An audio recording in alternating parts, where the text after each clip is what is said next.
মৌসুমী বায়ু সক্রিয় থাকার কারণে এখন সারা দেশেই কম বেশি বৃষ্টিপাত হবে, এমনটি জানিয়েছে আবহাওয়া অধিদপ্তর। গেল 24 ঘন্টায় সর্বোচ্চ বৃষ্টিপাত রেকর্ড করা হয়েছে সিলেটে 294 মিলিমিটার। আগামী কয়েকদিন মাঝারি থেকে ভারী এবং অতি বৃষ্টির সম্ভাবনা রয়েছে। এখন বর্ষাকাল তো ড্রাই ওয়েদার থাকবে না, সারা দেশে কোথাও না কোথাও বৃষ্টি হবে, তবে বৃষ্টিপাতের পরিমাণটা কখনো কম হবে, কখনো বৃষ্টি বেশি হবে। এখন যেহেতু মৌসুমী বায়ুটা সক্রিয় রয়েছে এবং সারা দেশে বৃষ্টিপাতের প্রবণতাটা বেশি আছে এবং এটা আগামী 4-5 দিন অব্যাহত থাকবে। দর্শক, এই মুহূর্তে রাজধানীর আবহাওয়া পরিস্থিতি জানাতে কাজীপাড়ায় রয়েছেন সহকর্মী নীল মাহবুব। আমরা যাচ্ছি তার কাছে। নীল,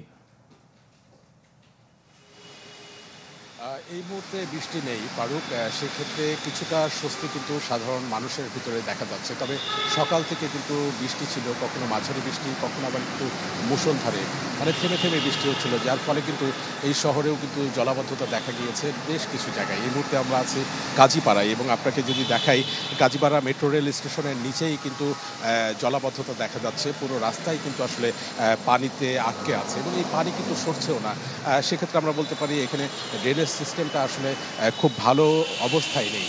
আর আবহাওয়ার পূর্বাভাস এর আগেও আপনাকে জানিয়েছি, আরেকবার আপনাকে বলি, সেটি হচ্ছে যেটি বলছে যে মৌসুমী বায়ু সক্রিয় থাকবার কারণে কিন্তু সারা দেশে কম বেশি বৃষ্টিপাত হবে এই জুলাই মাসে। জুন মাসে কিন্তু স্বাভাবিকের তুলনায় কম বৃষ্টিপাত হয়েছিল এবং যে পূর্বাভাস আছে যে মাঝারি থেকে ভারী কিংবা অতি ভারী বৃষ্টিপাতের সম্ভাবনা, সেটি কিন্তু আরও 4-5 দিন থাকবে। এরপরে হয়তো সেই প্রবণতাটা কিছুটা হলেও কমবে। এরই মধ্যে কিন্তু আবহাওয়া অফিস বলছে যে সমুদ্র বন্দর এবং উপকূলীয় অঞ্চলে কিন্তু 3 নম্বর স্থানীয় সতর্ক সংকেত দেখানো হয়েছে এবং বলছে যে এই ধরনের অতি বৃষ্টি যদি থাকে তাহলে পাহাড়ি ধসেরও কিন্তু সম্ভাবনা আছে। সেক্ষেত্রে সবাইকে কিন্তু সাবধানে চলাফেরার কথাও কিন্তু বলা হচ্ছে এবং নগরবাসীকেও কিন্তু বলা হচ্ছে যে বৃষ্টির যেহেতু সম্ভাবনা আছে, ছাতি দিয়ে কিন্তু আসলে যে কোনো গন্তব্যে বা যে কোনো জায়গায় যাওয়ার আগে পূর্ব প্রস্তুতি নিতে হবে। তো সব কিছু মিলে এই ছিল আমার কাছে সর্বশেষ পরিস্থিতি।